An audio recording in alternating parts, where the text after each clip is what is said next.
یہ چاند میں آپ جب یہ بالکل روشن ہو نا، 14ویں کا چاند ہو، تو آپ اس میں دیکھیں، اس میں ایک درخت نظر آتا ہے۔ چاند پر جو جانے والے جھوٹے ہیں انہوں نے بھی کہا ہے کہ یہ درخت وہاں کسی جنگل کا نہیں ہے، وہاں پر بھی یہ نظر آتا ہے۔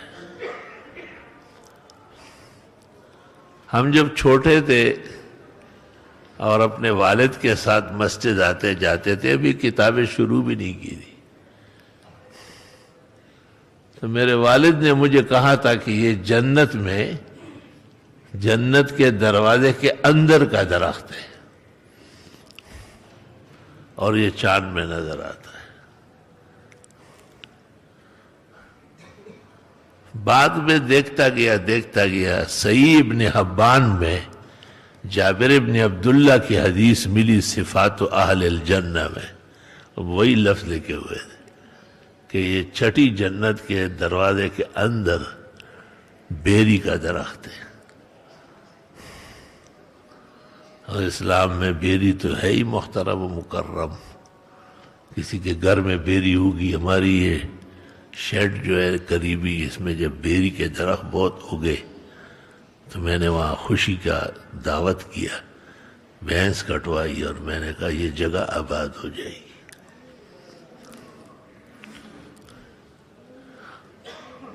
یا میں نے بیری کے فضائل بیان کیے کہ جہاں تک ہو سکے بیری کا درخت نہ کاٹا جائے، اس کو پالو پوسو، یہ ہمارا مذہبی درخت ہے، اس کا چھاؤ بھی بہت خوبصورت ہے اور پھل بھی دیتا ہے۔ تو ایک عالم دین کو بہت تعجب ہوا، میں نے اس کو کہا قرآن شریف نہیں پڑھا ہے کیا؟ کہا کیوں نہیں پڑھا ہے؟ قرآن پڑھاتا ہوں۔ میں نے کہا سدرۃ المنتہا کا کیا معنی ہے؟ بیری کا درخت ہے نا چھٹے آسمان میں، اور تمام آسمانوں میں اس کی شاخیں اور پھل نظر آ رہا ہے۔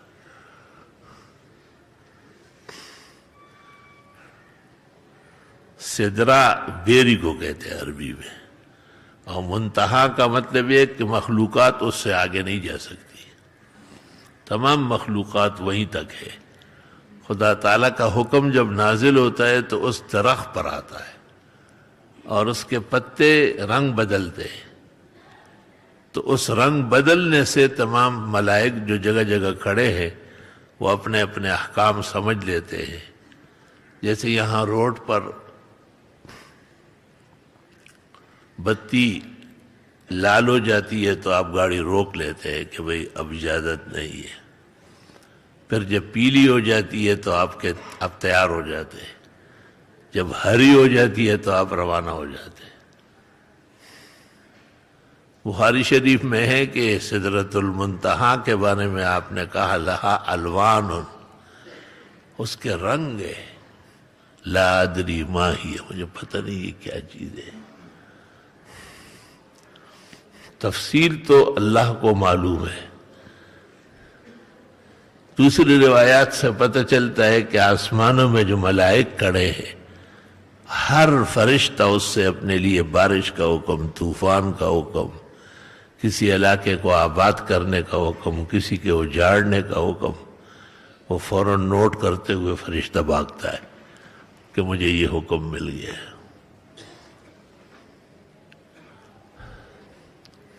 ایک روایت میں حضرت جبریل کہتے ہیں کہ 7ویں آسمان پر مجھے حکم ملتا ہے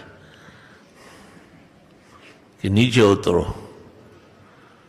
اور مجھے 7ویں آسمان سے نیچے کا تصور کر کے خوف زدہ ہوتا ہو، لیکن حکم ملنے کے بعد مجھے پتہ نہیں چلتا اور میں زمین پہ کھڑا ہوتا ہوں۔ فتبارک اللہ احسن الخالقین، اصل مدبر اور منتظم رب العالمین ہے۔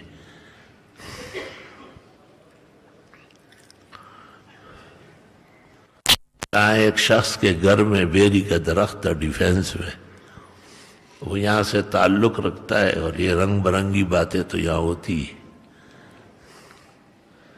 تو وہ انجینئر نے اس کو کہا کہ یہ غلط جگہ کھڑا ہے، اس کو ہٹانا ہے۔ اس نے کہا نہیں، اس کو نہیں ہٹانا ہے، نقشہ تبدیل کرو، اس کو اپنی جگہ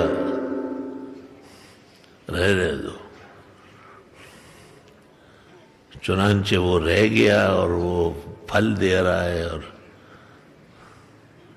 اس شخص پر اللہ تعالیٰ نے اس کے بعد جو دنیا کی نعمتوں کی بارش فرمائی، وہ اس کو خود احساس ہے اس کا۔ ایک صحابی بیری کا درخت کاٹ رہا تھا، حضرت تشریف لائے، کہا یہ کیوں کاٹ رہا؟ انہا تو ذل و تثمر، یہ تو چھاؤ بھی دیتا ہے اور پھل بھی دیتا ہے، یہ تو انبیاء کی شان ہوتی ہے، ہر حال میں ان سے مخلوقات فائدہ اٹھاتی ہے۔